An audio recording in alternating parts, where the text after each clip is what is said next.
नमस्कार, मैं हूं अर्जिता मिश्रा और स्वागत है आपका इंडिया पब्लिक खबर में। हलाल सर्टिफिकेशन के नाम पर गोरख धंधा चलाने वाली कंपनियों पर अब सूबे के मुखिया योगी आदित्यनाथ का चाबुक चल गया है।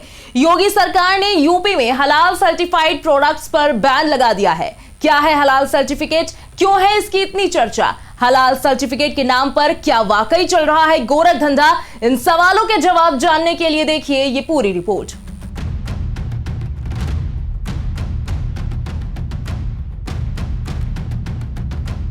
उत्तर प्रदेश में हलाल सर्टिफिकेशन से जुड़े उत्पादों की बिक्री अब हराम हो गई है।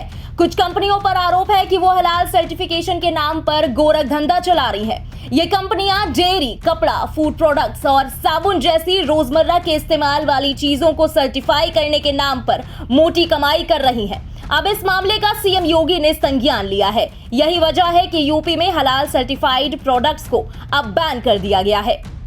आपको बता दें कि हलाल सर्टिफिकेशन का इस्तेमाल फूड, कॉस्मेटिक और फार्मास्यूटिकल उत्पादों के लिए किया जाता है। कंपनियां इसे एक गारंटी के तौर पर पेश करती हैं और ये उत्पाद इस्लामी नियमों के तहत बनाए गए हैं और इसमें किसी भी तरह के तथाकथित अशुद्ध पदार्थ का इस्तेमाल नहीं किया गया है। यूपी में 5 स्टार होटल तक हलाल सर्टिफिकेट हासिल करते हैं। मैकडॉनल्ड और डोमिनोज जैसी मल्टीनेशनल कंपनियां तक इसे सर्टिफिकेट के साथ काम करती हैं। लेकिन गौर करने वाली बात यह है कि हमारे देश में ये सर्टिफिकेट सरकार नहीं देती, बल्कि कुछ प्राइवेट संस्थान जैसे Halal India Private Limited, Halal Certification Services India Private Limited, Jamiat Ulama-e Hind, Halal Trust जैसी कंपनियां ये सर्टिफिकेशन देती है। पहली बार जुलाई में हलाल सर्टिफिकेट को लेकर विवाद ने तूल पकड़ा और बीते कल राजधानी लखनऊ की हजरतगंज कोतवाली में हलाल सर्टिफिकेट बांटने वाली कई कंपनियों पर एफआईआर दर्ज की गई। तब सावन के चलते ट्रेन में एक यात्री ने चाय के पैकेट पर इसकी मुहर को लेकर नाराजगी जाहिर की थी और अब शिकायतकर्ता ने सर्टिफिकेट बांटने वाली कंपनियों पर राष्ट्र विरोधी तत्वों को फंडिंग करने का आरोप लगाया। शिकायतकर्ता शैलेंद्र कुमार शर्मा ने इन कंपनियों पर एक समुदाय के बिजनेस को प्रभावित करने का आरोप लगाते हुए अर्जित लाभ को राष्ट्र विरोधी कार्यों में लगाने की आशंका जताई थी।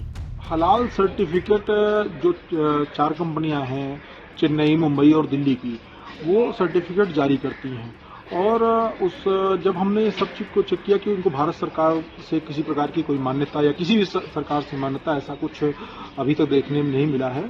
सामान्य रूप से हलाल शब्द का हम लोग नॉनवेज प्रोडक्ट में ही सुनते आए हैं, लेकिन सामान्य दैनिक उपयोग में आने वाली चीज़ों पे हलाल सर्टिफिकेट कंपनियां लेकर के मार्केट में बेच रही हैं। कोई भी प्रोडक्ट होता है उसकी सरकार की संस्थाएं हैं, ISI मार्क हो गया और किसी प्रकार की हर चीज़ की संस्थाएं, सरकारी संस्थाएं हैं, वो सर्टिफिकेट सर्टिफाई करती हैं।